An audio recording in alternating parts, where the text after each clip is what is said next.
Welcome to Module 12. In this module, we'll discuss direct static code injection attacks.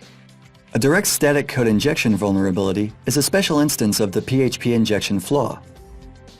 It occurs when users are able to affect the data passed to a file stored server-side, where the file is further processed by a PHP interpreter.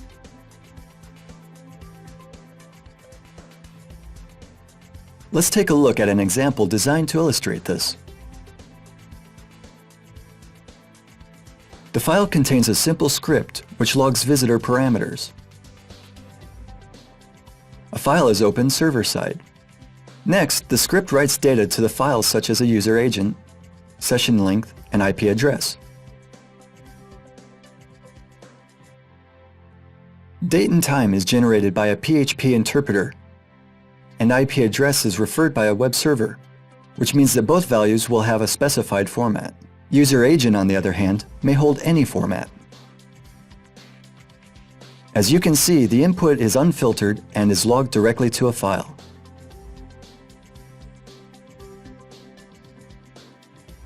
Let's now take a look at a file used for browsing the logs.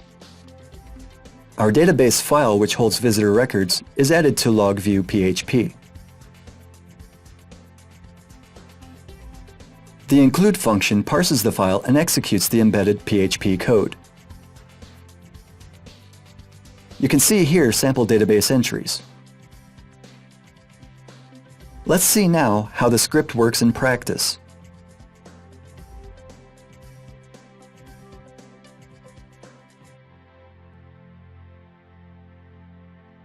As you can see, the file has logged an entry which contains our session history, the IP address, session length, and user agent. Let's now use the Live HTTP Headers add-on, which enables you to modify HTTP requests and also makes it possible to alter the user agent string. First, open the page again so that Live HTTP Headers may capture the request.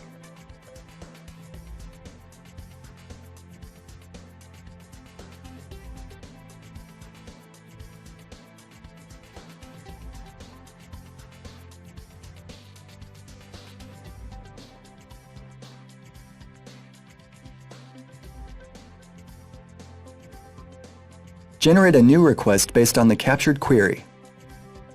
As you can see, all data can be freely tampered with before it's sent to the web server, giving us a chance to manipulate the headers.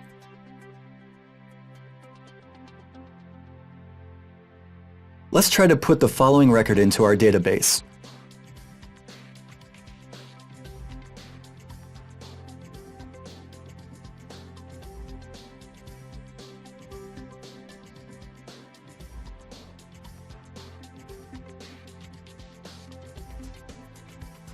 As you can see, no error message has been displayed. Let's take a look at the database. You can see here our PHP string. Let's find out how the file will affect the behavior of the log view PHP script.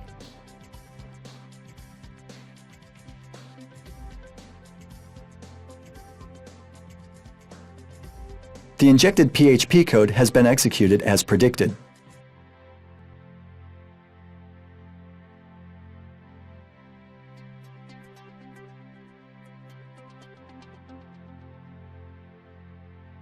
What could be done to evade the exploitation of these vulnerabilities? First, bear in mind that parameters like HTTP user agent are user input and cannot be relied upon, as they may hide malicious scripts. Second, remember that the include function is used for including files that contain PHP code. Since our intention here is only to display the contents of the file, the include function is non-essential. You could replace it with the echo fileGetContents call. Let's see how this affects the functioning of our script.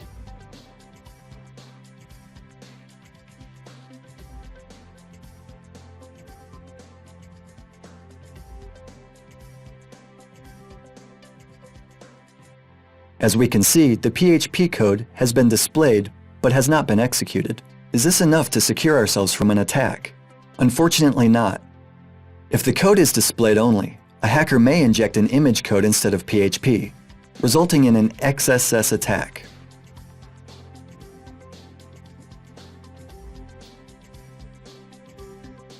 Let's try to simulate this scenario.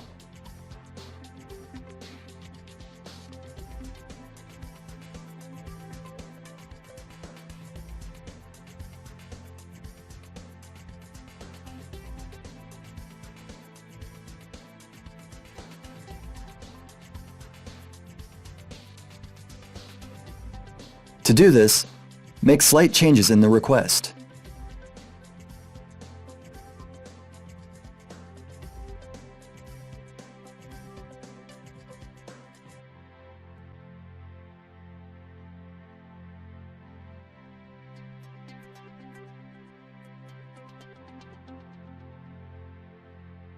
Our database now contains HTML code with JavaScript. Let's see if this affects the reading of logs.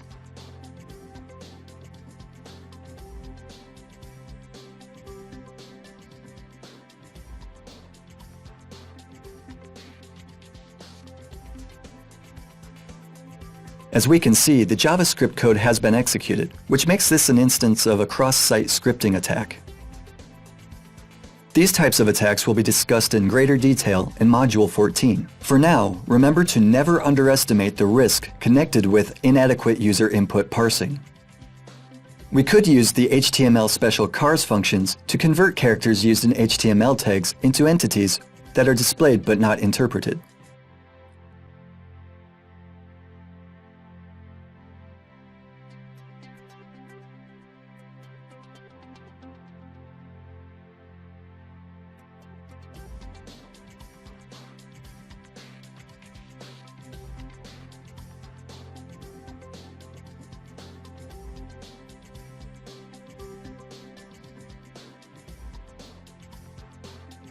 Let's see how this script will behave in this situation.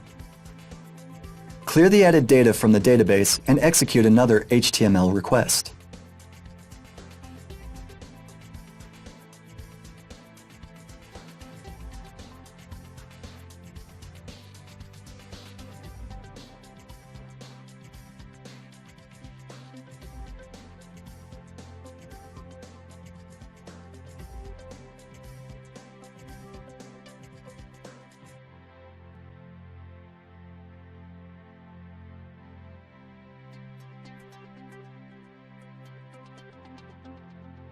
As you can see, special characters have been converted to HTML entities.